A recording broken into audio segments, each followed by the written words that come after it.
Seiga Sodelfi, Seiga Sodelfi, Ehu Ehe.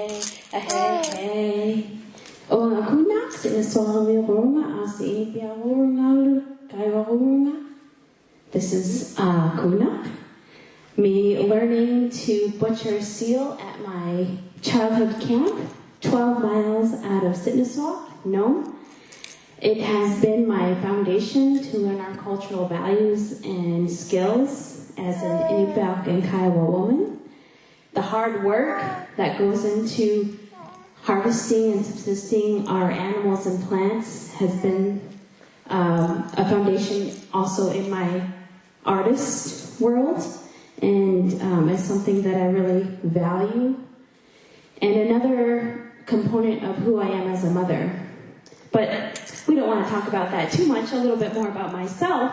My favorite subsistence activity is ice fishing for tomcods. This is my sister, catching 2 tomcods on one pool. Whoa, that's a lot of fun. And on top of that, my most favorite meal in the entire world is the first fresh meal of the year in springtime. We have fresh boiled trout, fresh picked sura greens from willows, along with our seal oil, which is Inupiaq gold. And that's who I am, and that's how I describe myself, and I identify myself as Inupiaq. I work a lot with youth, and through that I discovered that not many youth are learning the values and traditions that I grew up with out at camp. And so it has become my goal to teach youth how to cut and process salmon for drying so that they could feel that warmth in their belly, that they worked hard to be able to provide for their family and share the subsistence foods throughout the winter time. This is my daughter, Inupiaq. She's so cute. Here's one of the youth that I helped teach. We're also processing ugruk, which is a seal that we eat. We make dry meat out of, and we also make seal oil out of. And I hope one day I'll be able to teach my daughter, Inupiaq, how to do subsistence activities like these. And throughout the process, I've become more of a storyteller. And I love teaching about our old stories of how we came to be, our mythical creatures, our Inupiaqs, how our deities of the sea and the sky have come to make our own people who we are. And in that process, I've become I want to be a positive role model. And so as Miss Indian World, I was able to be a positive role model with my dad right there. He's Kiowa. And through that process of becoming a role model, I've decided to start collecting skills that our ancestors all had to know. To tan hide, to sew, to bead, to make things out of whatever they could get from the land. And so I started to work and started to do all those things, learning how to sew.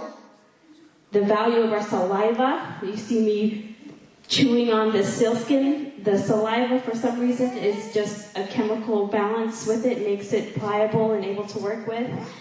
The meticulous work of making our cookbooks and has shown me so much value and patience. And my ancestors, this is my great-great-grandmother, Ayona. My namesake's on her back. You could see her Davulagun, her chin tattoo, has been an inspiration for me to help revitalize our traditional tattooing. And I've started to look at the meanings and the relationship that we have with the environment and why we did traditional tattooing and what that meant and what it means to be a woman and what it means to be a mother.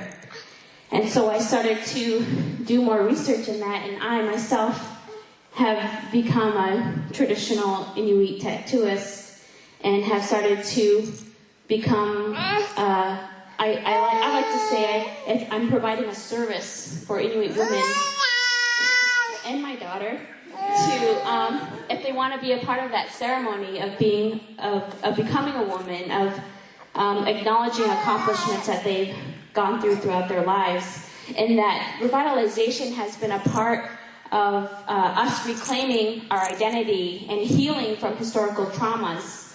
And so it's been a huge part of my identity, and also finally becoming an artist, like actively engaging in being an artist. And so that's brought me all around the world. This is us. We brought a group of Alaskans to Norway for a Ridu Ridu festival. You guys may recognize that top knot of Nicholas Galanin. He's singing for a bunch of Sami people. And so it's been a real joy being able to do that with my family. Ingmarana right there, my husband, Dewey, who's actually right over here. He's one of the Alaska Native advisors for Molly of Denali over here, and that song I came in on was a song we made for Molly of Denali. You'll hear when it comes out next month.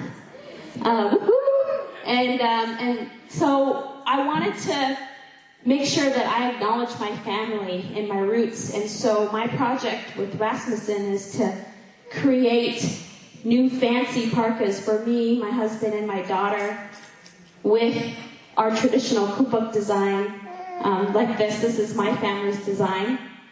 And so I'm basically just flying high on the notion that Rasmussen is going to pay for all of the wolf furs and squirrel skins to make my parka for my families. So I'm just really excited for this, and if you have any questions, just let me know. And me flying high 20, 30 feet off a blanket toss is pretty fun.